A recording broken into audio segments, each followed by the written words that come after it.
स्वागत है। मेरे सामने एक Oppo Reno 13 Pro है और आज मैं आपको दिखाऊंगा कि हम इस डिवाइस की सेटअप प्रक्रिया कैसे पूरी कर सकते हैं। तो जब आप इसे पहली बार चालू करेंगे तो आपके सामने ये पेज आएगा। एरो पर क्लिक करें और फिर सूची में से अपनी पसंदीदा भाषा चुनें। मेरे लिए इसमें पहले से ही अंग्रेज़ी चुनी हुई है, तो अब मैं नेक्स्ट चुनूंगा क्योंकि यही भाषा मैं इस्तेमाल करना चाहता हूँ। और अगला कदम है अपना क्षेत्र चुनना। इसका डिवाइस पर कोई असर नहीं पड़ता, तो आप जो चाहें वही चुनें।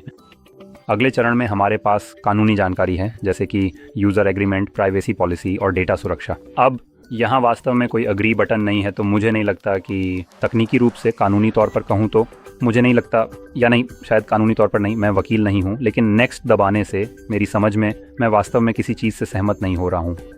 तो मेरे लिए इसमें क्या लिखा है इससे कोई खास फ़र्क नहीं पड़ता। अगला विकल्प है किसी अन्य डिवाइस का उपयोग करके सेटअप करना। ये एक विकल्प है जिसका आप उपयोग कर सकते हैं अगर आपके पास पुराना एंड्रॉयड या आईपैड है। आप इस प्रक्रिया से गुजर सकते हैं, इन दोनों डिवाइसों को कनेक्ट कर सकते हैं और यह गूगल का उपयोग करके जितना डेटा ट्रांसफ़र किया जा सकता है उसे ट्रांसफ़र कर देगा। उदाहरण के लिए iOS एप्लीकेशन अगर आप आईफोन या आईपैड से ट्रांसफ़र कर रहे हैं तो ऐप्स केवल आईपैड के लिए एक्सक्लूसिव हो सकते हैं, इसलिए वे ट्रांसफ़र नहीं होंगी। अब मैं स्किप चुनने जा रहा हूं और इस डिवाइस को एक नए डिवाइस के रूप में सेटअप करूंगा। अब मुझे नेटवर्क से कनेक्ट करना होगा क्योंकि किसी कारणवश डिवाइस लॉक है, तो बस कनेक्ट करें। अब अगर मैं सही हूं तो शायद मुझे अगली पेज पर इसे वेरीफाई करना पड़ेगा और इसमें मुझे थोड़ा समय लग सकता है क्योंकि मुझे ये पता लगाने के लिए कुछ अलग अलग अकाउंट्स आजमाने होंगे कि कौन सा अकाउंट इसे वेरीफाई करेगा। तो कृपया धैर्य रखें, इसमें मुझे लगभग 1 मिनट लग सकता है।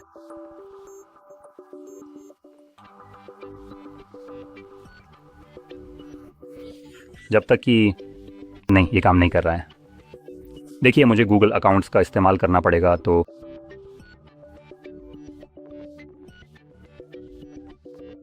हो गया। तो एक बार जब मैं इसे वेरीफाई करता हूं तो ये सीधे साइन इन पेज पर चला जाता है, जो वही सामान्य पेज है जो हम डोंट कॉपी विकल्प चुनने के बाद देखते हैं। तो यहाँ से आप चाहें तो अपने गूगल अकाउंट में साइन इन कर सकते हैं या इसे स्किप भी कर सकते हैं। मोबाइल नेटवर्क से कनेक्ट करें, ये बस सिम कार्ड डालने के बारे में है। ये इस समय ज़्यादा प्रासंगिक नहीं है क्योंकि हम पहले से ही वाईफाई से जुड़े हुए हैं, लेकिन जाहिर है कि यह एक फ़ोन है तो आप शायद अपना सिम कार्ड डालना चाहेंगे। ये यहाँ इसलिए दिखता है क्योंकि यह उन आसान तरीकों में से एक है जिससे आप उदाहरण के लिए अपना eSIM भी जोड़ सकते हैं अगर आप उसका इस्तेमाल करते हैं।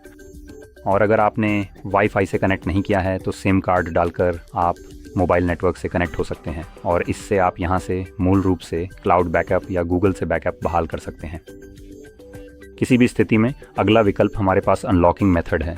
तो हमारे पास अपने डिवाइस को सुरक्षित रखने के लिए कुछ अलग अलग तरीके हैं, जैसे कि पासवर्ड सेक्शन के तहत पिन, पैटर्न, पासवर्ड, फिंगरप्रिंट और फेस रिकॉग्निशन। अगर आप इनमें से कोई भी दो, जैसे कि फिंगरप्रिंट या फेस रिकॉग्निशन का उपयोग करने की योजना बना रहे हैं, तो आपको पिन, पैटर्न या पासवर्ड चुनना अनिवार्य होगा क्योंकि ये दोनों बायोमेट्रिक्स माने जाते हैं और बायोमेट्रिक्स 100% विश्वसनीय नहीं होते।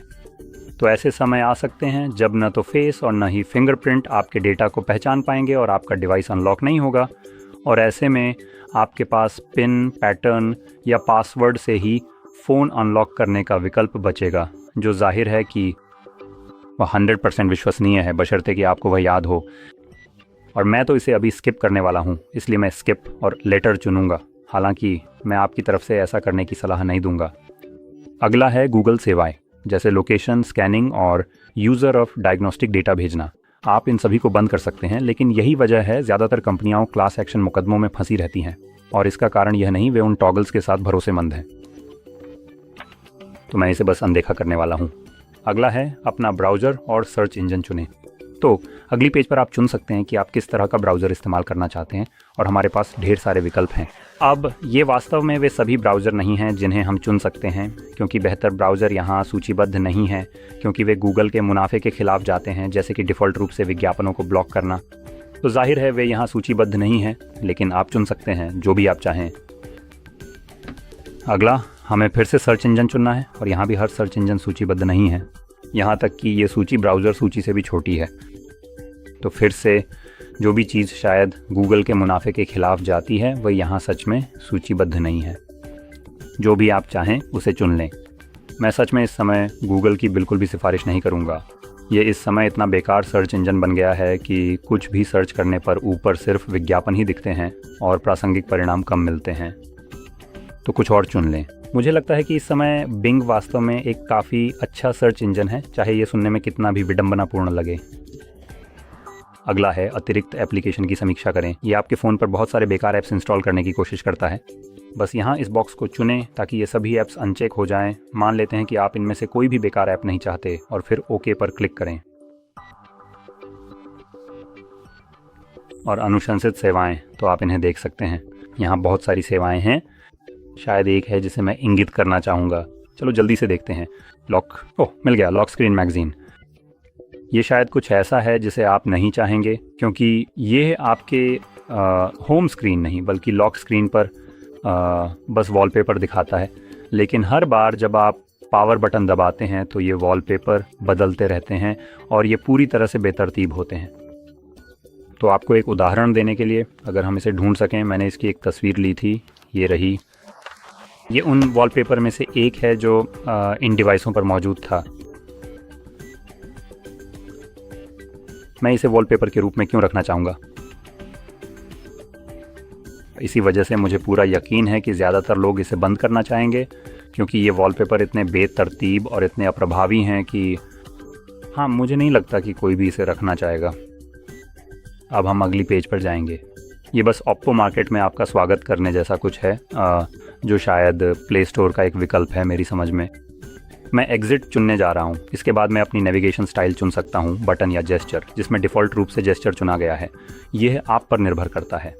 अगर आपने पहले कभी जेस्चर का इस्तेमाल नहीं किया है और इसमें रुचि रखते हैं तो आप यहीं पर जेस्चर सीख भी सकते हैं। मैं इन्हीं के साथ रहूँगा और इन्हें सीखने नहीं जा रहा हूँ।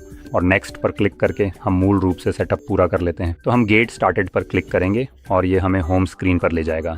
तो लीजिए, हो गया। अगर आपको ये वीडियो मददगार लगी हो तो लाइक और सब्सक्राइब करना ना भूलें, और देखने के लिए धन्यवाद।